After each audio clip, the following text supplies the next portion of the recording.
Hello everyone, and welcome to this quick video.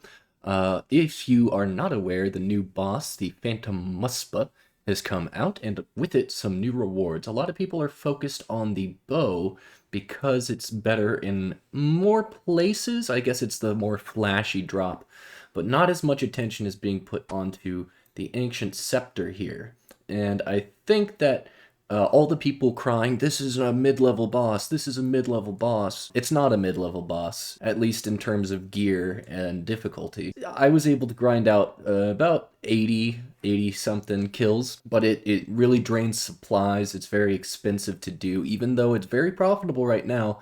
I don't expect it to stay that way for very long, but I did do it because I was interested in this drop. The Master Wand has only a 20 magic bonus and 20 magic defense.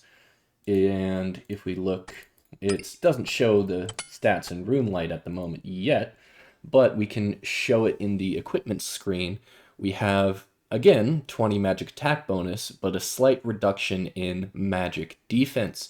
However, that is balanced out by 6 points in other defense bonuses. So to be fair, it has 1 defensive bonus above the Master Wand, which, I mean, is 3 slash defense really going to make the difference in your attempts, in your, daily Slayer or whatever? I'm not sure. The only drawback, really, besides the pretty minuscule 5 reduction in magic defense, is here we got the -1 slash, but who's going to staff bash with slash anyway? And a negative prayer bonus, which can be pretty tough to work out. It's hard to get very much prayer bonus in a lot of cases, so that is something to consider if you are trying to do something a little more AFK and you're camping a prayer. Let's set up our dummy here. Let's just throw Ice Barrage here. We've got ourselves a 31. The Master Wand, throw it on there. We've got a 30. So it does have a max hit over the Master Wand. And that is because the Scepter actually has a +5, +5 magic damage. So it is giving you a percentage damage improvement, which more than makes up for the negative prayer bonus there. If you have nothing in your ammo slot, you can easily balance out the negative prayer bonus with just a normal Rada's Blessing, or the elite one will give you a positive prayer bonus if that's what you want to do. With my pretty modest gear on, this is all I have at the moment, right? But I do have some pieces, the cape, the occult necklace, the tormented bracelet, and the ward, which do give me percentage bonuses to damage. So let's take a look here with just Arams and throw a freeze onto the dummy here.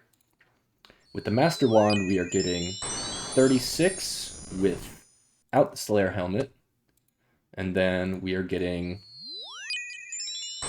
41 with the Slayer helmet. Let's do the same thing with the Scepter. We get 37, 1 max hit with the Scepter, and we also get a max hit with the Slayer helmet as well. So in both cases, for DPS, the Scepter is better. The Scepter even has a passive effect, which increases the effectiveness of ancient spells by 10%. Slightly longer freezes, and a little bit more healing from blood spells, and all the other stuff. However, that is not everything players are considering when choosing a magic weapon. If you are a low to mid-level account looking for a good magic weapon that can auto-cast ancient spells, the cheapest option is clearly the Ancient Staff.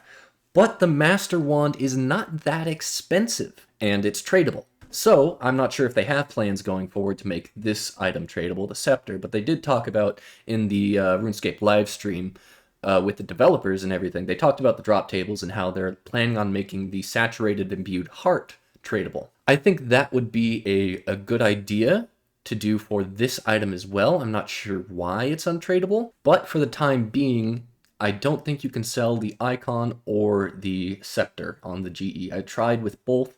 Maybe there's something I'm not doing right, but If you want to purchase a good auto-casting magic weapon that's one-handed and can cast ancient spells, the Master Wand is probably the better option for early players because you have to get the drop from the Muspa, and that could take upwards of 100 kills. You could go pretty dry on it. While I do think the Scepter is better overall, it's probably more inaccessible.